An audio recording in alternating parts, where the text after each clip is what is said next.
दरअसल भक्ति तो सब करते हैं। दुनिया में ऐसा कोई भी मनुष्य नहीं होगा जो भक्ति न करता।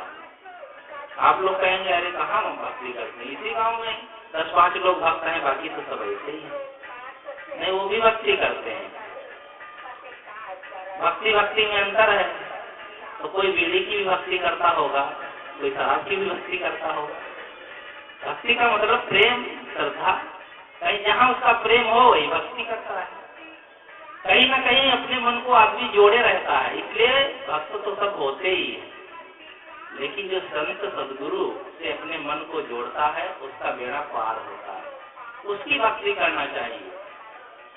पूजा पाठ सब करते हैं, लेकिन करने का ढंग अलग अलग है।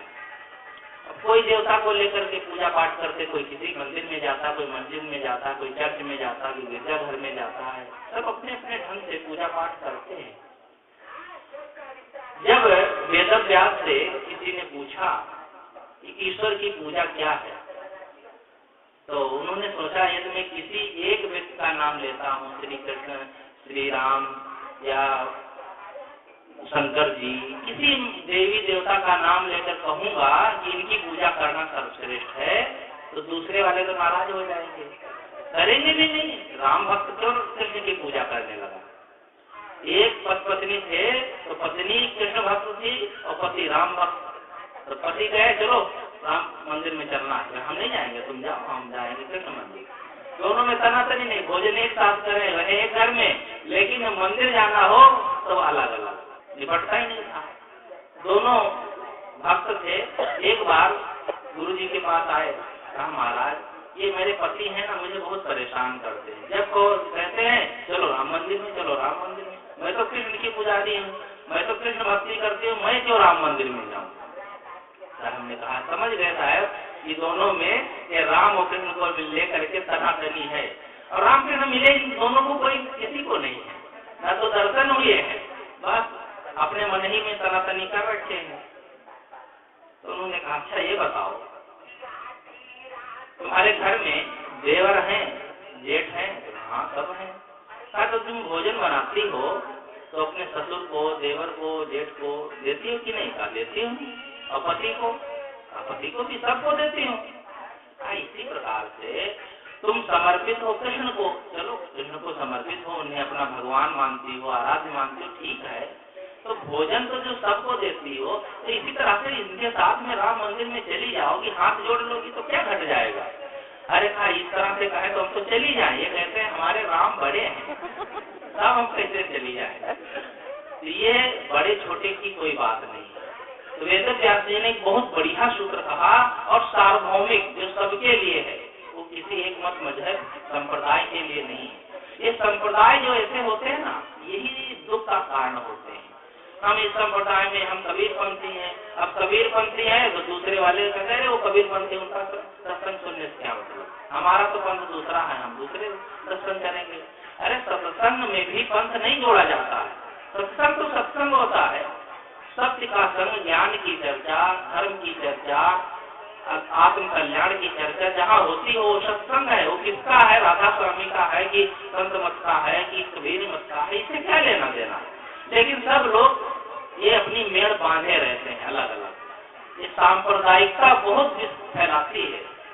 संप्रदाय दुनिया में अनादिकाल से अपने अपने ढंग से रहे और रहेंगे भी। संप्रदाय रहे तो कोई बुराई नहीं है, लेकिन सांप्रदायिकता न रहे, हमारे अंदर हट ना रहे कि हम इन्हीं को मानेंगे, दूसरे को मान ही नहीं सकते हैं, ये कुछ ना रहे। सब अपने अपने ढंग से पूजा प्रार्थना करते हैं। अरे एक विचार के पुत्र पिता पुत्र नहीं होते हैं। पिता कहता है इसमें जो है चना बोया जाए, तो कहता वो गेहूं बोया जाए, वो कहता गन्ना बोया जाए। अरे पिता पुत्र के विचार नहीं मिलते हैं, आपस में सास बहू के विचार नहीं मिलते हैं, तो पूरी दुनिया के विचार एक कैसे हो जाएंगे? इसलिए धर्म के क्षेत्र में भी ये विचार अलग अलग होंगे। इसलिए सांप्रदायिकता नहीं होनी चाहिए, हटता नहीं होनी चाहिए। तो वेदव्यास जी ने कहा ईश्वर की पूजा क्या है? ये प्रश्न जब किसी ने किया तो उन्होंने कहा रागाद्वैतम हृदय वाक दुष्टा निषाद भी हिंसाद रहता काया एतत् ईश्वर पूजनम। हमारा मन चित्त राग द्वेष से रहित हो। रागा द्वेषम हृदय वाक दुष्टांतादि, हमारी वाणी गाली निंदा झूठ से रहित हो। हमारे मन से ईर्ष्या क्रोध मान छल निकल जाए और हमारा शरीर चोरी हिंसा व्यभिचार से रहित हो जाए, यानी हमारे जीवन के सारे दोष मिट जाए। ईश्वर पूजनम, यही ईश्वर की असली पूजा है। आप कहेंगे ये तो कौन पूजा है? मंदिर में जाएं, घंटा हिलाएं, शंख बजाएं, आरती करें, तब तो पूजा है। और बस ये राग द्वेष से रहित हो जाए तो काहे की पूजा है? अरे यही तो सबसे बड़ी पूजा है। मंदिर में जाते हैं आप, पूजा पाठ करते, सब कुछ करते हैं, सत्संग में बैठ करके खूब कथा कीर्तन झूम झूम कर सुन लेते हैं, गा लेते हैं, और घर में जाते हैं तो लड़ाई शुरू कर देते हैं, डांटना फटकारना शुरू कर देते हैं। एक लड़का सत्संग में नहीं आता, तो प्रेमी था, तो साहब ने कहा तुम आते नहीं, तुम्हारे पिताजी आते हैं। तो कहा साहब सत्संग में आने से क्या होता है? अरे कहा वहाँ आने से ज्ञान मिलता है, स्वभाव का सुधार होता है। तो पिताजी का क्यों नहीं हुआ? पिताजी का क्यों नहीं हुआ? हम पिताजी जब सत्संग से आते हैं तो तुरंत गाली देना शुरू करते हैं। अभी तक पड़वा बैठ बांधा है, वो चारा नहीं डाले। ये नालायक दोस्त तो पता नहीं कैसी कैसी गाली देते, हम तो साथ नहीं बोल पाते हैं। क्या सुधार हुआ? जब पिताजी का नहीं होता तो हम सोचते जब सत्संग में जाते हैं इनका सुधार नहीं होता, हमारा क्या होगा? हम क्या करें जाकर के? ये कोई बात नहीं है। अब कोई अपना स्वभाव नहीं सुधारता है, वो जाने, लेकिन ये तो निश्चित है कि सत्संग से सुधार होता है। हमारे जीवन के यदि दोष दूर हो जाए तो निश्चित है कि हमारे जीवन में सुधार होगा। आप अपने दोषों को दूर करके देखें तो। लेकिन आदमी ऐसा है कि दोषों को पाले रहता है, हमारे दोषों को कोई जान ना पाए। मान लो तो आपके फोड़ा हो जाए और डॉक्टर के पास जाए, छिपाए रहे भाई, फोड़ा को देख ना पाए तो डॉक्टर कैसे दवाई करेगा? उसको तो दिखाना पड़ेगा, बताना पड़ेगा, और डॉक्टर को भी उठा के नक्सर उसको फाड़ देना पड़ेगा और पूरा मवाद आपके निकाल देगा, तब ठीक होगा। थोड़ी देर तक जरूर होगा। इसी प्रकार से जितने नशे हैं कहते हैं छूटता नहीं। अरे 1-2 दिन मेहनत करके देखो, वो बिल्कुल छूट सकता है। और 1-2 दिन आपका कष्ट होगा, थोड़ी सी मेहनत पड़ेगी, उसके बाद सदा के लिए छुट्टी मिल जाएगी। लेकिन दृढ़ संकल्प हो, संकल्प दृढ़ नहीं होगा तो कभी जीवन में नहीं छूट सकता है। 50-50, 40-40 साल तक नशा करने वाले दृढ़ संकल्प कर लेते, एक दिन में छोड़ देते। बिहार में एक जगह कार्यक्रम था, तो वहाँ पर कार्यक्रम खत्म हुआ तो गुरुजी से निकले घूमने के लिए, तो गली में ही पतली गली थी, तो वहीं एक आदमी बैठा गांजा पी रहा। तो गुरुजी खड़े हो गए, 2-3 संत और थे साथ में। तो उन्होंने सोचा क्या धुआं थोड़ा कम हो जाए तो निकले। हम लोगों को धुआं ही नुकसान करने लगता है। कोई बीड़ी पीता, भैया दूर चले जाओ। अब उनको नाराजगी तो होती होगी, बाबा लोग जहाँ बैठने भी नहीं देते, बीड़ी भी नहीं पीने देते। और तो लोग देखे तो आए, भैया बंद करो, महाराज जी को निकल जाने दो। साहब ने कहा अरे भैया ये क्या पी रहे हो? महाराज गांजा। गांजा, इससे क्या फायदा होता है? अब फायदा कुछ नहीं, आदत पड़ गई है। तुम्हारा क्या नाम है? मैंने कहा मेरा नाम राम अभिलाष। अरे कहा मेरा नाम तो अभिलाष है, तुम्हारा नाम राम अभिलाष, हमसे भी बड़ा नाम, मेरे नाम को भी बदनाम करते हो, ये गांजा पीते हो, लोग क्या कहेंगे? इसको छोड़ दो। अच्छा महाराज, आदमी के अंदर कुछ दृढ़ संकल्प होता है और संत पुरुषों को देख करके उसके अंदर कुछ और तरह के भाव होते हैं। 2 मिनट खड़े खड़े उसको समझाया, उसने कहा क्या ठीक है महाराज छोड़ देंगे। अब बस कह करके गुरु महाराज चले गए तो सब हंसने लगे, कहा पता नहीं कितनी बार छोड़ चुका है, ये तो नहीं छोड़ेगा। लेकिन उसने उठाया चिलम, पटक दिया। हाँ पटकते रहो, फिर नई चिलम मिल जाएगी बाजार में। साहब चले गए, कार्यक्रम खत्म हो गया। 2-3 महीना बाद उस गांव के लोग आए, साहब को याद आ गया, भैया वो राम अभिलाष गांजा। अरे वो साहब ऐसा निकला कि वो 40 साल से पीता था, लेकिन आपसे पता नहीं क्या ऐसा मंत्र लग गया कि उसने जो जन्म पटकी तो लौट के छुआ ही नहीं, आज तक नहीं पिया। आदमी के समझ आ जाए तो अब वो न पढ़ा लिखा एक अक्षर, बिल्कुल ऐसे ही 2 मिनट उसमें वो बात समझ गया। और यहाँ तो महीनों महीनों सालों सालों सुनते रहते हैं, सुने एक कान से दूसरे कान से निकालते, पंचों की बात सिर पर और खूंटा वही इधर पर। कहते रहो साहेब क्या तो कहने ही है, साहेब लोग कहें हम सुने, बस ठीक है, बस बराबर, इससे काम नहीं चलेगा। जीवन के दोष निकालें, दूर करें।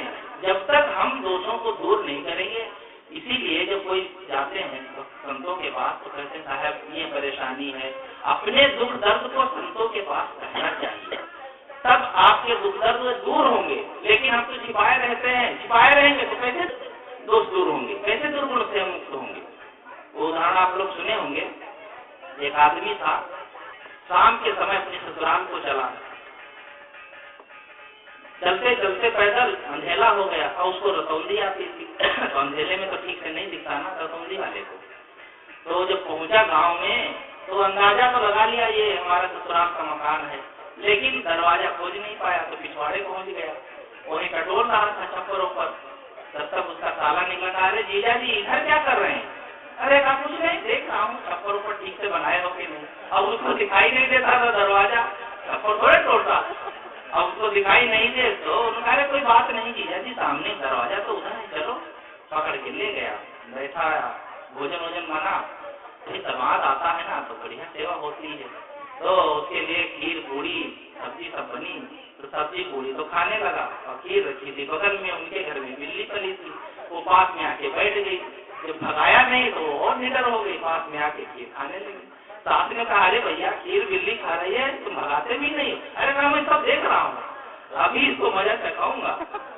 वो खीर उठाकर सास ले गई, दूसरी खीर लेने गई तो उसने सोचा कि फिर बिल्ली आ गई है, निकाला वही पीढ़ा जो बैठा था दे मारा और सास के पैर पर, अब सास का पैर तो कुचल गया। अब वो चिल्लाई अरे भैया मेरा पैर तोड़ डाला, अब क्या करे, अब ये कह भी नहीं सकता कि मैं देख नहीं पा रहा हूँ, अंधेरे में साफ दिखता नहीं था। इसी तरह खा पी करके जब बिस्तर पर लेटा तो सोचा रात का मामला, मेहमानों को बाहर बिस्तर पर लेटा देते हैं बरामदा में, अब तो कुछ थोड़ी और समझदारी हो गई है, कमरा होता है अंदर, नहीं तो बस वही जहाँ जानवर बांधे जाते थे वही किनारे मेहमानों को डाल देते थे। उनको रात में जरूरत क्या पड़ेगी घर वालों को पता नहीं, तो उनको भी बरामदा में कर दिए। तो उसने सोचा रात को पेशाब जाना होगा और यहाँ कुछ जाना बुझा तो है नहीं, और कहीं भूल गए अपनी खाट को तो कहाँ भटक जाएंगे, गांव में कहाँ भटकते चले जाएंगे, तो कैसे आएंगे लौट करके। क्या करूं, तो उसे एक उपाय सूझा। सोचा कि एक जो खाट है ना इसकी अर्धावन तो रस्सी से कसी रहती है, इसको अपनी कमर में बांध लेते हैं थोड़ी देर, अब चले जाएंगे और बस उसी सहारे चले आएंगे। उपाय तो बढ़िया सोचा, लेकिन जो ही मोड़ मुड़ाए तो वो ओले पड़ गए। कमर में बांधी अर्धावन और धीरे धीरे चला गया। जब आगे गया तो आगे कुआं था जिस पर ऊंची जगत नहीं थी और उसको ठीक से दिखता तो नहीं था, बस उसी तरह काम से जब कुएं में गिरा, क्योंकि खाट की अर्धावन कमर में बनी थी तो खाट भी खड़बड़ खड़बड़ आकर के कुएं पर टिक गई और कुएं के अंदर आराम से गिर गया। अब रात में कौन देखे, और उसी पानी में खड़ा ठंडाया, पड़ा रहा रात भर, लेकिन चिल्लाया नहीं, बेइज्जती हो जाएगी, लोग क्या कहेंगे, कैसे गिर गए, पड़ा रहा। सुबह जब लोग उठे तो साले ने कहा जीजा जी लगता है चले गए, लेकिन जीजा जी चले गए तो चले गए, लेकिन ये खाट बिस्तर कहाँ चला गया, तब मुझे खाट बिस्तर लेकर चले जाएंगे। तो देखा इधर उधर कहीं नहीं, तो देखा अरे वो खाट तो वहां पड़ी है, तो देखे तो खाट के नीचे जीजा लटक रहे हैं। अरे यहाँ कैसे? अरे कहा मैं क्या बताऊं, अपनी सास के पेड़ा मार दिया, मुझे बड़ा अफसोस हुआ, मैं कुएं में कूद कर मर जाऊंगा, जितना नहीं रहूंगा। लोगों ने कहा ये क्या करते हैं आप, हो गया, गलती हो जाती है, चलो निकलो। उनको किसी तरह से निकाला, उन्होंने कहा ऐसा जल्दी करो और मैं मुझे विदा करो, मैं जाता हूँ। विदाई कर दी, चले गए। लेकिन उन्होंने एक बार भी नहीं बताया कि मुझे ठीक से दिखाई नहीं देता है। ये दुर्गत तो सह लिया। अब इतनी दुर्गत सहने के बाद भी अपनी कमी अब बता देते तो कौन बेचती है, आंखें हैं कमजोर हो ही जाती हैं, कोई व्यवस्था कर देते, पास में किसी लिटा देते, कोई व्यवस्था हो जाती है। लेकिन आदमी अपनी कमी बता नहीं सकता है, चाहे इतने तो कष्ट सह ले। इसलिए अपनी कमियों को हम निकालें, दूर करें। कमियों को दूर करने का एक ही साधन है, वह है सत्संग। सत्संग के माध्यम से ही हमारे दुख दोष दूर होंगे, और इसके जो चिकित्सक हैं वो संत गुरुजन होते हैं। इसने कहा है प्रिय बुद्धिमान हित चाहो तो सत्संग में जाना अच्छा है, प्रिय बुद्धिमान हित चाहो तो सत्संग में आना अच्छा है। यदि स्वास्थ्य गिरे वो यंत्र फेल तो मिस्त्री और वैद्य सुधारेंगे, यदि स्वास्थ्य गिरे हो यंत्र फेल तो मिस्त्री और वैद्य सुधारेंगे, यदि बिगड़ी बुद्धि तुम्हारी है तो गुरुदेव चिकित्सक अच्छा है। स्वास्थ्य खराब हो जाए किसी का तो डॉक्टर ठीक कर देगा, आपका मोबाइल और मोटरसाइकिल कुछ खराब हो जाए तो मिस्त्री ठीक कर देगा, लेकिन यदि हमारी बुद्धि भी खराब हो जाए तो उसके चिकित्सक जो डॉक्टर होते हैं वे संत गुरुजन होते हैं, दूसरा कोई नहीं। दुनिया में सब कॉलेज खुले हैं, इंस्टीट्यूट खुले हैं, सब तरह के भौतिक ज्ञान दिया जाता है, लेकिन अध्यात्म का ज्ञान और सागर से पार होने का ज्ञान कोई देने वाला नहीं। वो संत गुरुजन देते हैं और फ्री है, इसके लिए कोई शुल्क नहीं है, आपकी श्रद्धा ही शुल्क है। आप श्रद्धा से संतों की सेवा करते जो करते हैं बढ़िया, लेकिन अब देखो ये पूरी मेहनत करके राममूर्ति जी सारी व्यवस्था करके संतों को बुलाते ही हैं साल, और इसका लाभ दूसरे लोग लेते हैं। यह आप लोगों को लाभ दिलाने के लिए करते हैं, नहीं तो ये तो क्या चले जाते कहीं भी सत्संग सुन लेते, संतों से मिल लेते। लेकिन आदमी के अंदर ये होता है कि जो मुझे लाभ हो रहा है वह लाभ हमारे पड़ोस के लोग, गांव के लोग सबको मिले, उनका भी चित्त शुद्ध हो, उनके जीवन में भी खुशियां आए, इसके लिए होता है। इसलिए अपने जीवन में की खुशी के लिए हमें चाहिए कि हम अपने जीवन को खुशहाल बनाएं, और वह होगा जब हमारे जीवन के दोष दुर्गुण दूर होंगे। जीवन में जितने दुख दिखते वे निज दोषों के कारण ही, और जिसको जितना ज्ञान नहीं वह दोष मिटाना क्या जाने। कबीर जी ने कहा है जीवन में जितने दुख हैं वे हमारे दोषों के कारण है, हम अपने दोषों को दूर करें तो दुख दूर हो जाएंगे। लोग कहते हैं अरे क्या सब तो शराब पीते हैं, हम तो बीड़ी पीते हैं 10 पैसे की बीड़ी, इसमें क्या है। एक दोस्त के लिए शायद लोग बहुत गए, पान पराग थोड़ा सा खाते हैं तो 2-4 खाते हैं, अरे जहर जो है 2-4 पुड़िया नहीं होता, जहर तो एक बूंद काफी होता है। हमारे जीवन में यदि कमी जरा सी भी है वो कितना घातक हो जाएगी। एक आदमी जा रहा है, सच्ची घटना है, 500 की नोट की गड्डी झोले में रख लिया और उसको ट्रेन में जा रहा था। सिगरेट पीने की आदत थी, सिगरेट पी रहा था, तो सिगरेट पीता सामने उसने रख लिया था, भाई पैसा रुपया जो है ज्यादा सुरक्षित सामने रहता है, तो उसने सामने रख लिया और सिगरेट पी रहा था। उसके आग उसी पर गिरी और ऐसे गिरी कि वह सीधे वो जितने थे वो नंबरों को सुलगाती हुई नीचे तक चली गई। पूरी 500 की 20-25 हजार की गड्डी थी, 40 हजार की, वो सारी गड्डियों के बीच तक नीचे जब उसके चप्पल से आग लगी तब उसे होश आया, तो देखा पूरी गड्डी चली गई। एक सिगरेट के पीछे कितना दुख उठाया। आदमी के अंदर दोष है उन्हें दूर करें, छोटे छोटे दोषों को दूर नहीं करना चाहते, सोचते अरे इसमें क्या होता है। एक मुझे उदाहरण याद आया, एक दर्जी था, टेलर मास्टर, वो कटिंग का काम करता था और उसके साथ ही सिलाई करते थे। कितने लोग होते हैं कि उनकी आदत अपनी आदत से मजबूर होते हैं, तो उसकी आदत थी कि कपड़ा थोड़ा चुरा लेता था। किसी का कपड़ा है भले उसका पैंट शर्ट खराब हो जाए लेकिन थोड़ा कपड़ा जरूर चुरा ले, अब उसकी आदत। लेकिन जो गलत करता है ना उसके संस्कार ऐसे बन जाते हैं। एक दिन वो सोया था तो उसने देखा कि मैं चला गया हूँ स्वर्ग लोक, वहाँ पर लाल पीली हरी नीली तरह तरह रंगों की झंडियां लगी हैं। तो उसने पूछा कि भाई ये झंडियां क्यों लगी मेरे स्वागत में? कहा अरे स्वागत में नहीं, तुमने जितने कपड़े चुराए हैं वह उन्हीं की सब झंडियां हैं, अब सोच लो। अरे बाप रे, इतना कर्म में फल भोगना पड़ेगा। वो घबरा गया, जब घबराया तो उसकी नींद खुल गई। नींद खुली तो उसने सोचा ये तो बड़ा गलत है, भाई ये सब कपड़ा चुराना ठीक नहीं है, लोगों का नुकसान करते हैं, चीज खराब होती है। आज से मैं बिल्कुल कपड़ा चुराऊंगा नहीं, लेकिन भूल भी हो सकती है। तो दुकान पर गया तो कहा देखो अपने साथियों से कि मैं जब कभी कोई कपड़ा चुराने लगूं, काटने लगूं चोरी से, तो तुम कह देना वस्ताद झंडी। ये क्या है? सब बता कह देना वस्ताद झंडी, मैं समझ जाऊंगा, कभी भूल हो सकती है। बहुत दिन बीत गए, महीना 2 महीना तक वो अपने मन को रोके रहा। एक दिन विदेशी कपड़ा बढ़िया देखा, तब उसका मन डुल गया। सोचा अरे चलो कोई बात नहीं, एक रुमाल ही निकाल लेते हैं। फिर मन में आया अरे इतने दिन तक नहीं किया, आप क्यों करें? बस आत्मा और मन में ऐसा संघर्ष हुआ कि मन जीत गया। उसने सोचा चलो कोई बात नहीं, एक रुमाल तो निकाल ही लेंगे। जैसे ही रुमाल काटने लगा चोरी करके, पीठ पीछे करके एक आदमी ने देख लिया, उसके साथी ने कहा उस्ताद झंडी, तो सुना ही नहीं। दूसरे ने कहा अरे उस्ताद झंडी, अब सब चिल्लाने लगे उस्ताद झंडी उस्ताद झंडी। तो मुड़ करके कहता है तुम लोग क्यों चिल्ला रहे हो उस्ताद झंडी उस्ताद झंडी? अरे इतनी झंडियां जहाँ लगी थी झंडी और लग जाएगी। मतलब इतनी गलतियां हो गई, ये गलती और सही। यही कारण है कि आदमी का सुधार नहीं होता है। चलो एक बार जेल में क्या 4 बार जेल में हो जाए, एक बार और सही, फिर वही काम करने लगता है। आदमी का सुधार इसलिए हो नहीं पाता है, इसलिए अपने जीवन में सुधार करना चाहिए। मैं कह रहा था कि जीवन में भक्ति जब तक नहीं फैलेगी तब तक सुधार नहीं होगा। अपने दोषों को सुधारे, अपने स्वभाव को सुधारे, अपने स्वभाव को मीठा बनाए। दुनिया में सबसे मीठी क्या चीज है? सबसे मीठी है वाणी, और सबसे कड़वी भी वाणी ही होती है। और दूसरे शब्दों में कहें तो अपना स्वभाव। आपका स्वभाव यदि मीठा है, हमारा स्वभाव मीठा क्यों नहीं हो पाता है? मैंने एक लेख लिखा था, कई लेखों की पुस्तिका छप जाएगी तो आप लोगों को मिलेगी, मीठे जीवन का महत्व। मैंने उसमें लिखा कि हमारा स्वभाव मीठा क्यों नहीं होता है। पहली बात अहंकार होता है।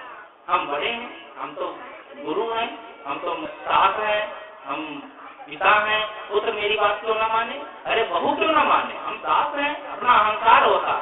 एक भिखारी आया एक दरवाजे पर, तो उसने भीख मांगी, तो बहू निकल करके आई और थोड़ा सा दे दिया। भिखारी को कितना 1-2 पत्थर दे देते हैं 100-200 ग्राम, तो दे दिया। उधर से सास आ गई तो उसने कहा ये वापस करो।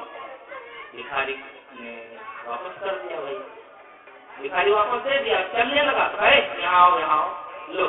तो फिर सास ने दे दिया।